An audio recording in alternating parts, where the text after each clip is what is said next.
আসসালামু আলাইকুম। প্রিয় শিক্ষার্থী বন্ধুরা, আশা করি সকলেই ভালো রয়েছো। অনেকদিন বিরতির পরে আবারও তোমাদের সামনে কিছু ভিডিও টিউটোরিয়াল নিয়ে এসে উপস্থিত হয়েছি। আমি আজকে তোমাদেরকে যে ক্লাসটা দেব সেই ক্লাসটা হচ্ছে সিলেট বোর্ড 2023 সালে HTML কোড সংক্রান্ত যে প্রশ্নটি এসেছিল, আজকে তার সমাধান আমরা দেখব ইনশাআল্লাহ।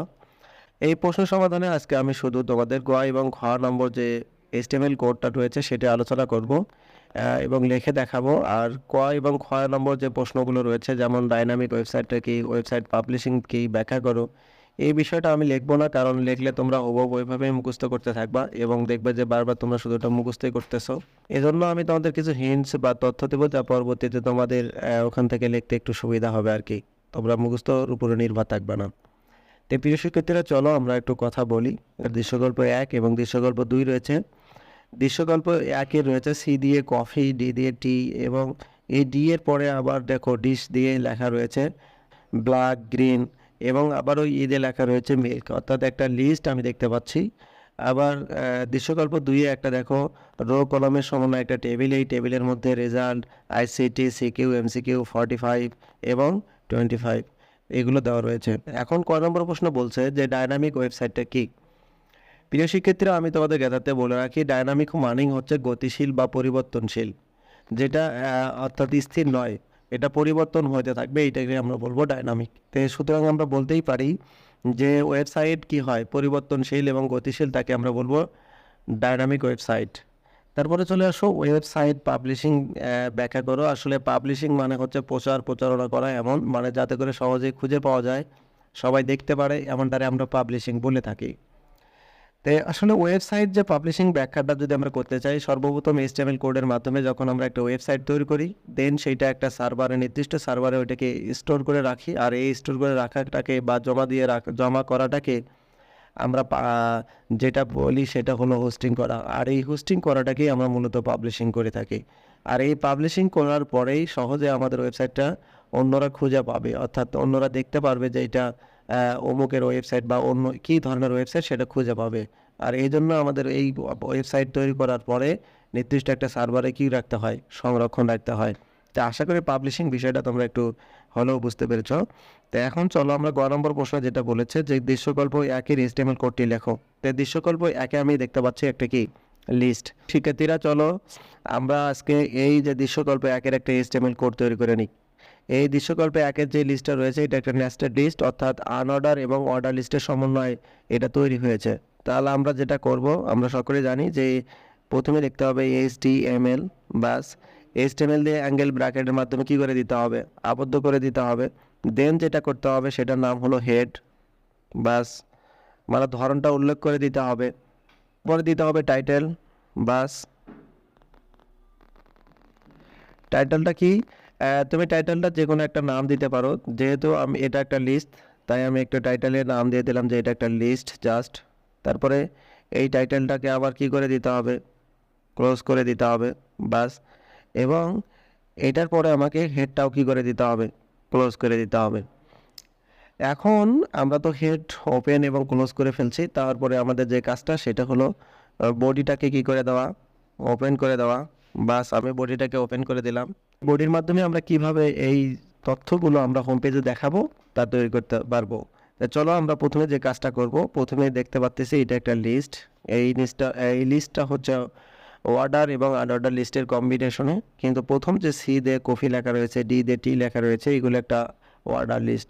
তাহলে আমি যে কাজটা করব, শুরুতেই লিখবো OL, বাস। এল দেওয়ার পরে আমরা জানি যে লিস্টের একটা কি থাকে, একটা অ্যাট্রিবিউট থাকে, এটা হয় স্টার্ট, না হলে আমাকে বলে দিতে হবে টাইপ, অর্থাৎ ধরন বলে দিতে হবে। তা আমি লিখলাম স্টার্ট, দিয়ে বলে দিলাম এটা শুরু হবে কি থেকে, দেখো এখানে সি থেকে শুরু হবে, তাই আমি এখানে সি দিয়ে ইনভার্টেড কমা দিয়ে দেবো, অর্থাৎ ডাবল কোটেশনের মধ্যে সিটা দিয়ে দেবো, ON। তারপরে দেখো আমরা কি করলাম, অর্ডার লিস্টের কার্যক্রম শুরু করে ফেললাম। এখন দেখো সি থেকে শুরু হবে, এই কফি লেখাটা সি থেকে শুরু হবে। তাহলে এখন আমি যে কাজটা করব, LI দিয়ে শুধু লিখে দেবো কফি, বাস। তারপরে এই LIটা ক্লোজ। আমি এখানে যদি ছোটো হাতের বড় হাতের অক্ষর থাকে, আমাকে বড় হাতের অক্ষরই ব্যবহার করতে হবে, এটা মাথায় রাখতে হবে।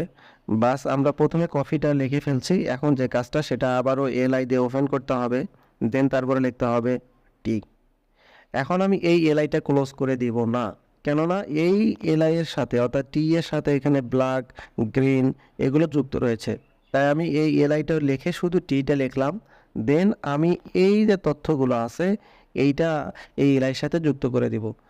তাহলে আমি যে কাজটা করব দেখো, এখন এইটা আবার কি বিশেষ চিহ্নগুলোর মধ্যে রয়েছে, যেমন ডিস্ক রয়েছে। হ্যাঁ, তো এই ডিস্ক থাকলে আমরা জানি এটা কি হয়ে যায়, আনঅর্ডার লিস্ট। তাহলে এখন আমাকে যে কাজটা করতে হবে সেটা আবার লিখতে হবে ইউএল লেখার পরে আমাকে যে কাজটা করতে হবে একটা অ্যাট্রিবিউট দিতে হবে, সেটার নাম আমরা সকলে জানি স্টার্ট। বাস, অ্যাট্রিবিউটতে বলে দিতে হবে যে কোন কী দিয়ে শুরু হবে। তাই আমরা জানি এটা একটা ডিস্ক, তাই আমরা এখানে লিখলাম ডিআইএসসি ডিস্ক। বাস, ইনভাইটেড কমার মধ্যে অথবা ডাবল কোটেশনের মধ্যে রেখে দিলাম। তারপরে আমাদের যে কাজটা দেখো, এখানে ব্ল্যাক, গ্রিন এগুলো কি আছে না, এই জন্য আবার আমাকে লিখতে হবে এলআই। বাস, এলআই লিখে লিখতে হবে ব্ল্যাক। তারপরে এই এলআইটা ক্লোজ করে দেওয়ার পরে আমাকে আবার দেখতে হবে যে এখানে কি রয়েছে। এখানে আরও একটা তালিকার মধ্যে আরও একটা উপাদান রয়েছে, সেটা আমাকে লিখতে হবে এলআই লিখে এখানে লিখতে হবে গ্রিন। বাস, এবং এই এলআইটা কি করতে হবে, ক্লোজ। তাহলে দেখো তো আমাদের আনঅর্ডার লিস্টের মধ্যে এই গ্রিনের পরে আর কোনো তথ্য রয়েছে, কোনো তথ্য নেই। তাহলে আমাকে এই ইউএলটা আবার কি করে দিতে হবে, ক্লোজ করে দিতে হবে। বাস, ইউএলটা ক্লোজ করে দেওয়ার পরে আমাদের যে কাজটা সেটা হলো, দেখো আমরা এখানে কিন্তু এই যে টি এর একটা লিস্ট আমরা ওপেন করেছিলাম কিন্তু সেটা ক্লোজ করে দেয়নি, তাহলে আমাকে ওই এলআইটা কি করে দিতে হবে, ক্লোজ করে দিতে হবে। বাস, তাহলে আমাদের এই পুরো তথ্যটা আমরা দেখতে পারবো। এখন প্রিয় শিক্ষার্থী বন্ধুরা, আমি তোমাদের জ্ঞাতার্থে বলে রাখি যে আমাদের আরও কিন্তু একটা আমাদের দেখো এখানে অর্ডার লিস্টের তথ্য রয়েছে, সেটা কি দিয়ে কি দেওয়া রয়েছে, মিল্ক। তাহলে আমি এখন যে কাজটা করব, আবারও এলআই ওপেন করে এখানে মিল্ক লিখে ফেলবো, আবার এলআইটা ক্লোজ করে দিব। বাস, তাহলে আমি দেখতে পারবো প্রথমে থাকবে সি দিয়ে লেখা থাকবে কফি, তারপরে ডি দিয়ে লেখা থাকবে টি, এবং এই টি এর সাথে রয়েছে ডিস্ক দিয়ে লেখা থাকবে ব্ল্যাক, গ্রিন। হ্যাঁ, আবার আমি দেখতে পারবো দিয়ে লেখা রয়েছে মিল্ক। অর্থাৎ এই ধরনের একটা আমরা আউটপুট পেয়ে যাব। এখন আমার কাজটা হচ্ছে এই যে ওয়েলটা আমরা ওপেন করেছিলাম, এখন সেই ওয়েলটা আমাকে কি করে দিতে হবে, ক্লোজ করে দিতে হবে। দেন দেখো আমরা বডিটা ওপেন করেছিলাম, আমাকে বডিটা ওপেন করে ক্লোজ করে দিতে হবে। বাস, এবং সবার শেষে আমার যে কাজটা দেখো, এইচটিএমএলটা আমরা ওপেন করেছিলাম এখনও ক্লোজ করি নাই, আমাদের এই এইচটিএমএলটা ক্লোজ করে দিতে হবে। বাস, এখন তাহলে আমরা যদি কোডটা রান করি তাহলে আমরা এরকম একটা আউটপুট পেয়ে যাব, যা শুরুতে সি দিয়ে শুরু হয়ে কফি লেখা থাকবে, ডি লেখার পরে টি লেখা থাকবে, দেন ডিস্ক দিয়ে আমাদের ব্ল্যাক, গ্রিন এগুলো লেখা প্রদর্শিত হবে, এবং দিয়ে মিল্ক লেখাটাও প্রদর্শিত হবে। তাই আশা করি তোমরা সকলেই বুঝতে পেরেছো যে কীভাবে এই HTML কোডটা তৈরি করতে হয়। ঘ নম্বর প্রশ্ন বলেছে যে দৃশ্যকল্প 2 এর জন্য একটা HTML কোড তৈরি করো। তো আমরা চলো সেই HTML কোডটা তৈরি করে নিই। এটা একটা টেবিল। বাস, আমরা জানি যে HTML কোড তৈরি করতে গেলে সর্বপ্রথম যে অংশটুকু লিখতে হয় সেটার নাম হলো HTML। তারপরে দিতে হয় হেড, তারপর লিখতে হয় টাইটেল। আচ্ছা, যেহেতু এটা একটা টেবিল তাই আমি টাইটেলে এটা দিয়ে দিলাম একটা টেবিল। বাস, এবং এই টাইটেলটা আমি কি করে দিলাম, ক্লোজ। তারপর আমাকে দিয়ে দিতে হবে হেডটা ক্লোজ করে। তো হবে যে আমি এই HTML এর হোম পেজে কি দেখতে চাচ্ছি, এরকম একটা কি দেখতে হচ্ছে টেবিল, এবং সেই টেবিলটার লেখাগুলো থাকবে মাঝামাঝি, এবং কখনো র স্পেন কখনো কলাম স্পেন হবে। তা আমরা সেই কাজটা যদি করতে চাই তাহলে আমাদের যে ট্যাগটা ব্যবহার করতে হবে সেটার নাম হলো বডি। তার মানে বডি থেকে শুরু করতে হবে। এই টেবিলের উপরে কোনো যদি এক্সট্রা তথ্য দেওয়া থাকতো তাহলে সেটার আমরা বলতাম টেবিল ক্যাপশন। বাস, যেহেতু কোনো তথ্য দেওয়া নেই তাহলে আমাদের টেবিল ক্যাপশন ব্যবহার করা লাগবে না। এখন আমাদের যে কাজটা করতে হচ্ছে সেটা হচ্ছে আমরা একটা টেবিল বানাতে চাচ্ছি, এই জন্য আমাকে টেবিল নামক একটা ট্যাগ ব্যবহার করতে হবে। আমি তোমাদের জ্ঞাতার্থে বলে রাখি, যদি আমরা টেবিল এর কোনো HTML কোড করতে চাই তাহলে আমাদের যে অ্যাট্রিবিউটগুলোর কথা মনে রাখতে হবে সেটা হলো যে টেবিলের ওয়াইড কত, হাইট কত, তারপরে সেল প্যাডিং কত ইত্যাদি যে বিষয়গুলো, বা সেল স্পেসিং করা কেমন হবে, এই যে বিষয়গুলো, তারপরে টেবিল বর্ডারটা কতখানি হবে, এই বিষয়গুলো তোমাদের একটু খেয়াল করতে হবে। তা তো আজকে ভিডিও টিউটোরিয়ালে আমি এত বিস্তারিত আলোচনা করব না, আমি জাস্ট দেখাবো যে আসলে একটা টেবিলে কি লিখলে না লিখলেই নয়। তো আমি এইটা দেখো যে টেবিলটা দিলাম, এই যে দাগ কাটাগুলো রয়েছে, এই দাগ কাটা বা লাইনগুলোর জন্য আমাকে প্রথমে ব্যবহার করতে হবে বর্ডার। বাস, বর্ডার এখানে তুমি চাইলে 2-3 দিতে পারো, কিন্তু তুমি সর্বদাই 1 দিলে সবচেয়ে ভালো হয়। বাস, বর্ডার আমরা দিয়ে দিলাম 1। এখন আমাদের টেবিলের কার্যক্রম শুরু হয়ে গেছে।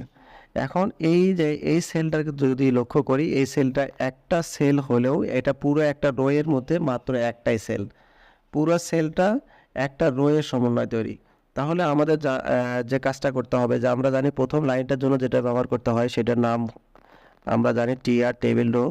এখন দেখো এই লেখাটা কি মাঝামাঝি রয়েছে, তাই আমি এই টিআর এর সাথে আমি কি দিয়ে দিলাম অ্যালাইন। তুমি চাইলে এটা টিএইচ এর মধ্যেও দিতে পারো, অ্যালাইন দিয়ে তোমাকে বলে দিতে হবে লেখাটা কোথায় রয়েছে মাঝামাঝি, সেই জন্য দিয়ে দেবা সেন্টার। ব্যাস, সেলের মধ্যে প্রত্যেকটা সেলের লেখাগুলো যদি মাঝামাঝি থাকে তাহলে আমরা এই টি আর আমরা এই অ্যালাইনটা ব্যবহার করব। তাহলে লেফট রাইট, বটম টপ এগুলো ব্যবহার করতে পারবো। আর যদি একটাতে আছে কিন্তু আরেকটাতে নাই, তাহলে সেক্ষেত্রে কিন্তু আমরা টিআরএ ব্যবহার করব না, সেক্ষেত্রে আমরা টিএইচ অথবা টিডিতে ব্যবহার করে দিব। বাস, তো এই রেজাল্ট লেখাটা যেহেতু পুরো সেলটা মিলেতে রয়েছে অর্থাৎ মাঝামাঝিতে রয়েছে, তাই আমি টিআরএ অ্যালাইন লিখে সেন্টারটা দিয়ে দিলাম। তুমি চাইলে এটা টিএইচ এর সাথে দিতে পারবা। তো এখন আমাদের যে কাজটা প্রথম লাইনে যেটা থাকে সেটা একটু আমাদেরকে টেবিল হেডার ফাইল দিতে হয়, কারণ ওই লেখাটা একটু গাঢ় হয়, একটু মোটা হয়, এই জন্য আমরা টিএইচ দেওয়ার পরে আমি এখানে একটা জিনিস তোমাদেরকে স্মরণ করে দেই। দেখো তো এই লাইনটা এখানে এখান পর্যন্ত আসার কথা ছিল, আবার এই লাইনটা এখান পর্যন্ত আসার কথা ছিল, কিন্তু এই লাইন দুটো কিন্তু যায় নাই, লম্বালম্বি লাইন দুটো কি যায় নাই। তার মানে এই লম্বালম্বি দুটো যে লাইন যায় নাই এটারে বলা হবে কোয়াল স্পেন বা কলাম স্পেন। তা আমি এই কলাম স্পেন বা কলাম স্পেনের জন্য আমি যেটা লিখবো, যে অ্যাট্রিবিউটটা সেটা লিখবো COL কল, তারপরে লিখবো স্পেন, দিয়ে আমি বলে দেবো যে এটার ভ্যালু কত, মানে কয়টা ঘর মিলে এই ঘরটা একটাই হয়েছে। দেখো এদিকে একটা গেলে একটা ঘর, এদিকে একটা গেলে আর একটা ঘর, মানে দুইটা হইতো, তার মানে এই পাশে একটা, তিনটা, তার মানে 3টা সেল এখানে হওয়ার কথা ছিল। এই 3টা সেল মিলে মাত্র কয়টা সেল হয়েছে, একটা। এই জন্য আমাদের এখানে কল স্পেনে বলে দিতে হবে যে এর ভ্যালুটা হচ্ছে 3। বাস, তারপরে আমি শুধু এখানে লিখে দেব রেজাল্ট।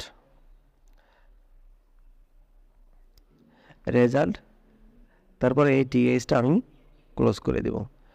প্রিয় শিক্ষার্থীরা দেখো তো আমাদের এই লাইনে কি আর কোনো ডেটা রয়েছে? নাই। তো এই জন্য আমরা এরপরে টিআরটাও কি করে দেব, ক্লোজ করে দেব। এখন আমাদের আবার এই দ্বিতীয় রো এর কাজটা শুরু করতে হবে, তার মানে আমাকে আবার টিআর লিখতে হবে। বাস, টিআর দিলাম। টিআর দেওয়ার পরে প্রথমে কি রয়েছে আইসিটি, তাই এই লেখাটাও একটু গাঢ় প্রকৃতির ছিল তোমাদের প্রশ্নে, তাই আমি এখানে আবারও কি ব্যবহার করলাম টিএইচ। এবার একটু খেয়াল করবা যে দেখো এই আইসিটি যে লেখাটা রয়েছে, এই আইসিটি লেখাটা কোথায়, মাঝামাঝি। আমি তোমাদেরকে বলছিলাম যদি প্রত্যেকটা সেলের লেখা মাঝামাঝি হয় তাহলে আমরা এই টিআরএ অ্যালাইনটা দিয়ে দেবো অথবা অ্যালাইন দিয়ে বলে দিব। কিন্তু যেহেতু শুধু আইসিটি লেখাটাই মাঝামাঝি আর বাকি লেখাগুলো মাঝামাঝিতে নাই, তাই সেজন্য আমি এখানে যেটা কাজ করব, শুধু অ্যালাইনটা আমি এখানে দিয়ে দেব। অ্যালাইন দিয়ে বলে দেব যে এটা কোথায় আছে, সেন্টারে। ব্যাস, অ্যালাইন দিয়ে দিলাম। এরপরে আমাদের আরও একটা কাজ আছে, সেটা দেখো যে এই দাগটা, এই টানটা, এই লাইনটা এইখান পর্যন্ত আসার কথা ছিল কিন্তু এইখানে আসে নাই, তার মানে 2টা সেল হওয়ার কথা ছিল এই সেলে, কিন্তু সেল হয়েছে মাত্র কয়টা, একটা। তাহলে এখানে দেখো যেহেতু এটা উলম্ব নয়, এই জন্য আমাদের যে কাজটা সেটাকে বলবো আমরা যে রো স্প্যান। তাহলে আমি এখানে লিখবো রো স্প্যান, দিয়ে বলে দেবো কয়টা ঘর হওয়ার কথা ছিল, 2টা, কিন্তু হয়েছে কয়টা, একটা, তাহলে 2টা আমাকে বসায় দিতে হবে। বাস, তারপরে এখানে শুধু আমরা লিখে দেবো ICT। বাস, তারপরে এই টিএইচটা আমি কি করে দেবো, ক্লোজ করে দেবো।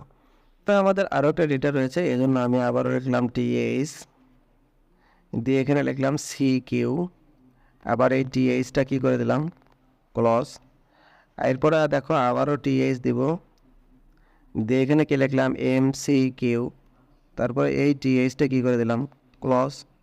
তারপরে আমাদের এই পুরো লাইনটার কাজ কি শেষ হয়েছে, তার মানে আমাদের এখন টিআরটাও কি করে দিতে হবে, ক্লোজ করে দিতে হবে। আমাদের এই লাইনের কাজ শেষ, তার মানে আমাদের আবার এই লাইন থেকে শুরু করতে হবে। তাই আমি যে কাজ করব, আবারও টিআর লিখব, লিখে এখন দেখো এটা 45 এবং 25 যে রয়েছে এগুলোকে আমরা বলবো টিডি অর্থাৎ টেবিল ডেটা। তাহলে আমি টিডি দিয়ে দেবো, দেওয়ার পরে আমি এখানে লিখবো 45 এবং এই টিডিটাকে আমি কি করে দেবো ক্লোজ।